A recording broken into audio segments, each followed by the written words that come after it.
What's good, guys? It's Angel again. This week I will be teaching you guys how to become a K-pop fangirl. Okay, so the first thing that you gotta do is to find a group that you want to fangirl over. It could be like a dance group like EXO, a band like Day6, or maybe even a solo artist. Next thing you gotta do is to research everything about that group. What the members' names are, what their birthdays are, what their blood types are, what their heights are. You need to know everything about them. Now that you know everything about your bias group, you have to choose your bias. It could be difficult at first to find a bias, and you may not ever find a bias, but if you do find your bias, you have to do step 4, and that is to completely fall head over heels in love with your bias to the point that you think you guys are soulmates and you're meant to be together, which is true. Step 5 is to waste your money on merch and albums.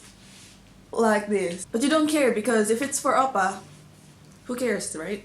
Step 6 is to keep updated on your bias group or your bias himself schedule. Like, you need to know where they are at every second of every day because you're soulmates, okay? And soulmates need to know that about each other. In order to keep updated on what your bias is doing or what your on what your bias group is doing, you might want to make your own fan account. Maybe on Twitter or Instagram, because it really helps if you have other fans updating you, because you can't be with your bias every day. And it's also a great way to interact with other fans who have the same passion as you. Step 8, is that step 8? I'm not sure. Step 8 is to watch them live. Not just live as in live performances like on YouTube or something. Go to a concert if they actually go to your country, which they never do in Qatar, and it hurts. Watch them live because that's like the epitome of your fan girl life. Seeing them in person, breathing the same air.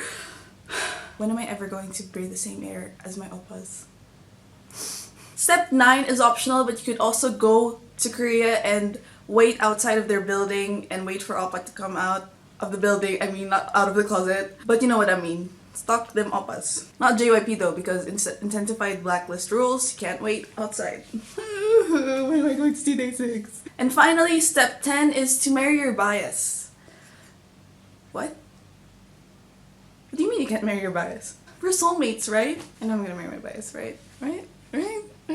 So now that you know how to become a K-pop fangirl, go and live a glorious fangirl life. Just ignore all the drama. Enjoy being a fangirl. Enjoy basking in your oppa's glory. This has been Angel. I hope you have a very nice Friday, and I will see you guys next week.